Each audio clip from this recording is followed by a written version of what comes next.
An experience while working on filming and editing Germany walking tour in Hannover turned into musical discovery of Sofi music. This is a copyright, which comes with intellectual property rights.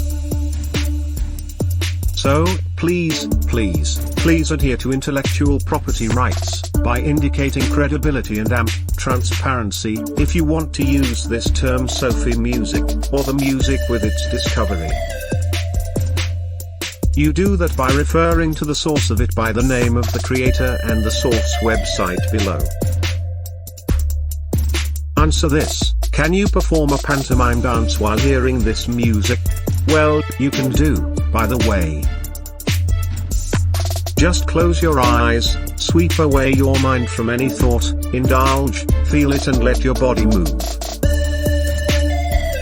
This is a Khalid Osman's intellectual product in his ethical journalism. I only meant to use your intuition and senses when you produce videos. I hope you enjoy it.